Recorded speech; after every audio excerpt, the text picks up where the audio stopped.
Today's topic is weight training. Weight training can be the biggest determining factor of your results in the gym. And here's why. Without weight training, what are you doing? You're doing cardio or you're eating right. Well, you need those two, but if you throw weight training in the mix, it can be a multiplier on your results from your cardio and nutrition.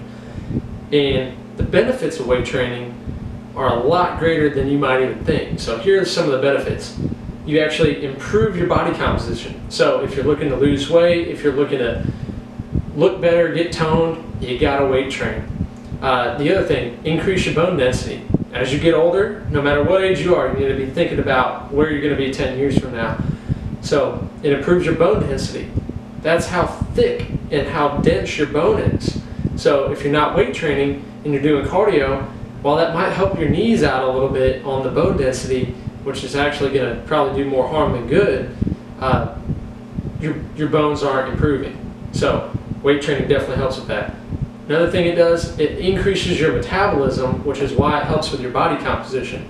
So if you ramp up your metabolism, you're going to be burning more fat, and how you do that is by building more muscle.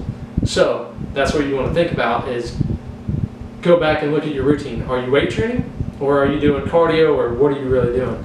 So if you're not weight training, you need to start now, and we're going to go into more detail on what to do in that weight training program here to come. So stay tuned. Alright, so when you're beginning a weight training program, you need to start off with a rep range of between 10 and 12. Reason being is you're going to be working more of the hypertrophy rep range of muscle building. Now, hypertrophy, what that means is your muscle is basically growing. Now, don't worry about getting too big though. I know that's a big fear among a lot of people, especially females in general.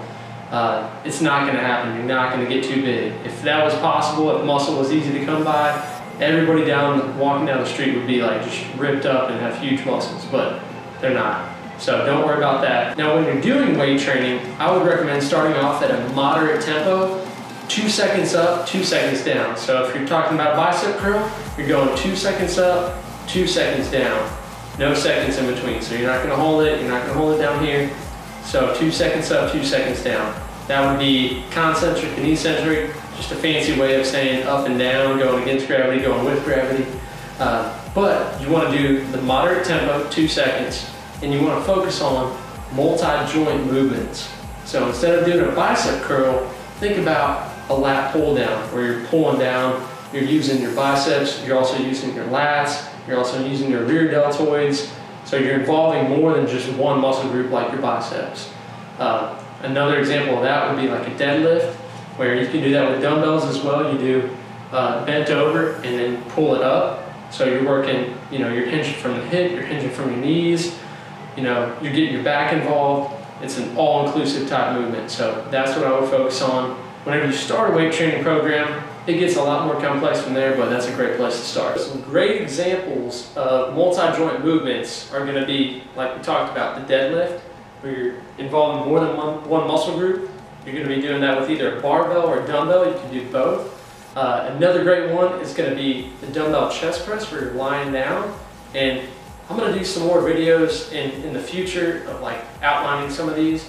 So if you have any questions, you can always just email me at jrowfitness@gmail.com, and I'll shoot you over a video of how to do them. But dumbbell chest press, you're going to involve your shoulders there, your chest. Another great one to do is going to be the lat pull down, like we were talking about. That's a really good one. For legs, doing a single leg dumbbell squat. Those are really good. You can do that with dumbbells, or you can do it with a barbell on your back. Single leg, I like that better because you're kind of isolating one leg at a time. That way you're not going to have one leg overcompensating for the other leg, so it gives you a really good chance to do that.